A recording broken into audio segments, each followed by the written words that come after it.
This is the Arc'teryx Alpha SV jacket. Since its inception over 25 years ago, it has been the flagship hardshell of not just Arc'teryx as a company, but of the entire outdoor industry. Its design, iconic. Its materials and manufacturing, unmatched. Its reputation, legendary. In high school, instead of Ferraris or girls, I had pictures of this jacket hanging on my wall. But at the current retail price of $900, it's a bit of a punch to the gut when you buy it. So is it truly the best hardshell in the world? This jacket doesn't think so. This jacket doesn't have a name. For the sake of the video, we'll call it the Greg. Its materials, top-notch. Its design, unique. Its manufacturing, one of a kind, and a bit unfinished, if I'm being honest. So why are we calling it the Greg? Well, because I designed and made it. Now some of you may be looking at it and thinking, that doesn't look quite as nice as the Alpha SV. Well, that's also because I made it, and quite early in my design career. I think I could do a lot better now. So in the next 7 minutes or so, I'm going to show you how I made this jacket for only $37. I'm going to compare it to the Arc'teryx Alpha SV, and then I'm going to decide which one is the better jacket. A few years ago, while scouring the closeout bins of a local fabric store, I hit the jackpot.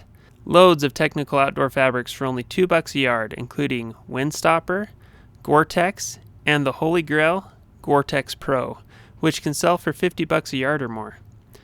The ladies at the store assured me that their devoted customers don't use these fabrics for quilting, so I could take them all. And I did. I had the idea for some variation of this jacket in my head for many years, and now that I had the right fabrics, it was finally time to make it happen. First, using a male croquis that matched my physique as closely as possible, I drew up a jacket concept, highlighting some of the key features I wanted in the jacket. Feature 1. I wanted it to be a tailored trim fit. Think James Bond meets Arc'teryx. It's tailored. This way the jacket doesn't bunch up under a pack or harness. But I also didn't want any range of motion to be restricted. Feature 2. I wanted there to be plenty of venting for when I'm hiking hard uphill, but I didn't want the jacket to parachute open when the wind is blowing and the jacket is unzipped. Feature 3. I wanted the jacket around my face to feel soft and cozy every time I put on the hood and zipped up the jacket to get out of a storm. Feature 4. Helmet compatible storm hood that works great without a helmet too. Feature 5. I wanted it to be simple. The pockets I need, none that I don't, and not too many bungee cords or Velcro straps to fiddle with. Once I had my concept, I then had to find a body form that matched my body size and shape so that I could make a pattern. But proper professional body forms are quite expensive, so I borrowed a mannequin instead. I couldn't find photos or video of my own pattern making process, so I looked up on YouTube for a short video that might illustrate what that process would have looked like. And I found this guy. I started making the pattern by draping the mannequin in cheap fabric, folding and pinning the fabric until I had the desired shape. Then I drew lines where I wanted the seams to go, and cut along the seams to make pattern pieces. This is not what I look like. After making a pattern, I sewed up a basic jacket using scrap fabric and zippers. My friend Mitch was so stoked to be the model. I made a few more adjustments, and then it was time to sew up a test sample with the real fabrics and zippers. For the jacket, I used 2.5 yards of Gore-tex Pro fabric, which cost $5. I used a half a yard of Windstopper and Ripstop nylon fabrics for trim, $1. I used a YKK Vislon AquaGuard zipper on the front, $10. I used YKK No. 5 AquaGuard coil zippers for the pockets and underarm zips, also $10. I used 0.2 yards of 60-gram Climashield Apex synthetic insulation for the face and hem, $3. I used some stretch mesh for pockets, which I found in my scrap fabrics, $0. Elastic, plastic hooks, and other odds and ends I had left over from other projects, $0. Finally, I ordered 1-inch wide iron-on seam tape that I cut to 1/2 inch wide to allow for more breathability and so it would go further, which cost $8. So the total cost of materials for this jacket was $37 total.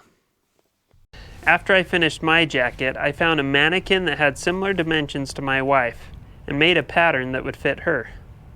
It's not perfect, but it's more flattering than Kelsey's Arc'teryx Theta jacket, has better ventilation, and the jacket won't parachute when it's unzipped in the wind. It also has a comfier hood that is helmet compatible, though years later I still haven't finished adding all the hood adjustments. And it has 2 hidden hand pockets. And though it's trim fit, it does fit over winter layers. So how does the Greg stack up to the Alpha SV? I've used this jacket now for everything from catching monster goldens in the Wind Rivers to high mountain, late fall backpacking, to resort skiing and solo backcountry skiing overnighters. You can watch that video on Gear 30 TV if you'd like. Though it fits pretty nicely in the body, it's annoyingly baggy in the shoulders and in the arms. The main issue with that is that when I'm hiking and I unzip a vent and the wind is blowing, it balloons open like a parachute. And the places where the jacket interacts with my skin, particularly around the face and mouth, can feel pretty cold and uncomfortable at times. But it's super sturdy and impeccably well made. So what about the Greg? I've used this jacket now for everything from backpacking to backcountry skiing and even climbing big peaks in the Alaska range. I find that for high-effort activities like backcountry skiing, I stay drier and more comfortable in the Greg. So I've got the underarm vent, and I've got this, and what I found is when I open the vents, and I open this and snap it together, I get really good airflow through the front and out the sides. So my back still gets sweaty, but it keeps my core a lot cooler if I'm using my other jackets.